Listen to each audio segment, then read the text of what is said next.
A'udzu billahi minasyaitonir rajim. Bismillahirrahmanirrahim. Sirup lidah dari kuningan. Hidup adalah perjuangan. Assalamualaikum warahmatullahi wabarakatuh. Alhamdulillah, wassalatu wassalamu ala rasulillah wa ala alihi wa mawala, amma ba'du. Sahabat-sahabatku yang dirahmati Allah Subhanahu wa ta'ala, hidup ini adalah perjuangan. Itu yang disampaikan oleh Hasan al-Banna dalam kalimat yang panjang. Dan beliau mengumpamakan, andai kata perjuangan ini mudah, maka niscaya akan ramai orang menyertainya. Dan andai perjuangan ini singkat, maka niscaya akan ramai orang yang istiqomah. Dan andai perjuangan ini menjanjikan kesenangan dunia, maka niscaya akan ramai orang yang antri untuk mendapatkannya. Namun hakikat perjuangan tidaklah demikian, kata beliau. Justru turun naiknya, sakit pedihnya dalam berjuang, itulah kemanisan yang dirasakan tiada tara. Apabila di mana hidup ini memang tidak mudah sebagaimana yang dilakukan oleh orang-orang yang hanya memikirkan perutnya saja. Dalam hidup ini kita butuh perjuangan. Berjuang untuk mendapatkan ridhonya Allah Subhanahu wa ta'ala. Berjuang untuk mendapatkan ilmu yang sudah Allah siapkan di mana saja. Berjuang untuk mendapatkan calon yang kita belum tahu siapa orangnya. Berjuang untuk mendapatkan hati mertua agar bisa kita nikahi anaknya. Dan banyak lagi perjuangan yang saat ini Indonesia sedang berjuang untuk bisa meraih kemenangan dalam setiap kompetisi AFF. Itu juga perjuangan. Dan perjuangan ini sangat luas. Setiap kita adalah pejuang untuk apa yang kita inginkan. Anak kecil berjuang untuk mendapatkan es krim. Nangis dia. Nangisnya sampai orang tua gak tega kalau tidak membelikannya. Itu perjuangan.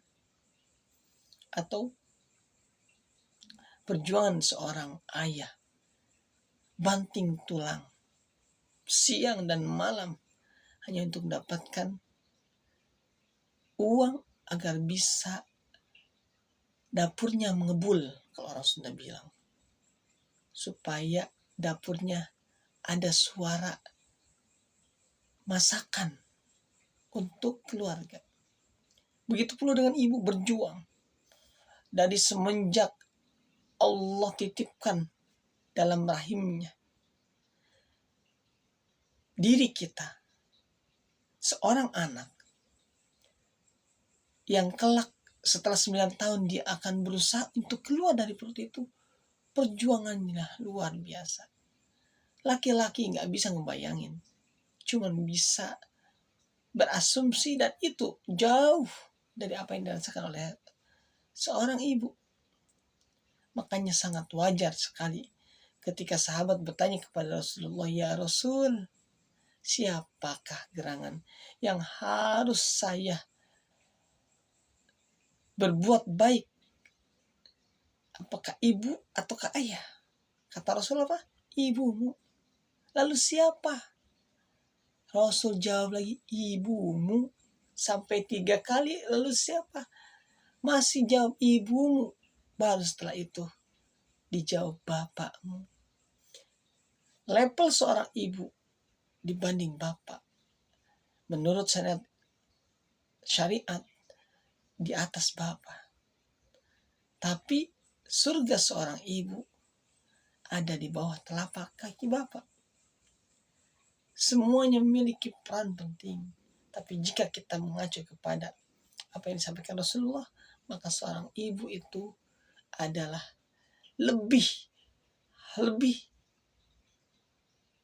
harus untuk dihormati, kemudian dibaiki dalam kehidupan ini dibandingkan bapak. Namun sejatinya sebagai seorang anak, kita patut untuk selalu berbuat baik kepada mereka berdua, kepada ayah maupun kepada ibu. Karena bagaimanapun juga berkat mereka lah kita seorang anak bisa hadir ke dunia. Berkat mereka lah kita seorang anak bisa seperti sekarang ini. Berkat perjuangan mereka lah kita bisa belajar. Berkat perjuangan mereka lah kita bisa menikmati makan pagi, siang, dan malam. Dan berkat jasa mereka lah kita bisa mendapatkan nikmatnya beribadah kepada Allah Subhanahu wa Ta'ala. Karena kita tidak tahu, boleh jadi di sepertiga malam mereka selalu mendoakan kita. Bahkan mungkin di setiap rintihan setelah sholat 5 waktu, mereka mendoakan kita. Maka sudah sepantasnya kita pula membalas doa-doa mereka dengan doa kita. Sebagaimana yang sudah familiar dan tidak asing bahwa doa seorang anak kepada orang tua itu adalah Rabbi firli wali walidayya warhamhuma kama rabbayani shaghira. Itu sudah mafhum. Setiap orang tahu doa itu, dan itu bagian daripada doa yang dirindukan oleh kedua orang tua ketika mereka sudah mendahului kita menuju kehadiratnya. Sebagaimana yang disabdakan baginda Rasulullah SAW, "Idza mata ibnu Adam inqata amalu illa min thalathin. Sadaqatin jariyatin aw ilmin yuntafa'u bih aw walin shalih." Yang pertama sedekah, kemudian kedua ilmu yang bermanfaat, yang ketiga adalah doa anak yang soleh. Makanya ketika anak itu selalu mendoakan kedua orang tuanya, maka itu justru yang dirindukan. Apalagi ketika orang tua sudah tidak lagi di atas tanah, sudah menuju bawah tanah di pekuburan. Yang mudah-mudahan orang tua kita yang sudah mendahului kita, Allah karuniakan iman Islamnya diterima dan dijadikan kuburnya menjadi raudhah min riyadil jannah.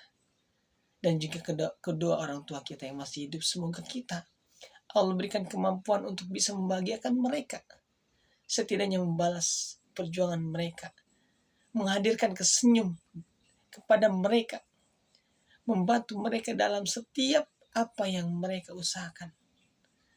Meskipun tidak mungkin bisa kita membalas apa yang mereka lakukan kepada kita, sebesar apapun kebaikan kita, tidak mungkin membalas.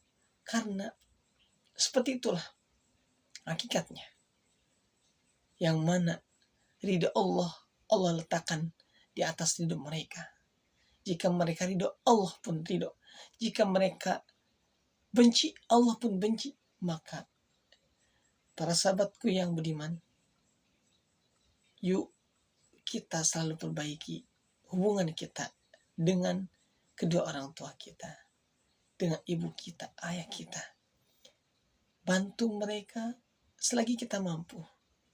Doakan mereka ketika kita bisa berdoa, di setiap saat kita, di sepertiga malam kita, di mata pun kita berada, ketika kita ingat mereka, doakanlah, baik yang masih hidup maupun yang sudah mendahului kita. Barakallahu fikum. Kebahagiaanmu adalah kebaikanmu. Wassalamualaikum warahmatullahi wabarakatuh. Bila dirasa video ini baik dan bermanfaat, boleh untuk di-share, di-like, dan subscribe. Dan bila ada kritikan serta saran untuk perbaikan, boleh juga disampaikan melalui kolom komentar. Semoga Allah menjadikan kita sebagai sumber kebaikan.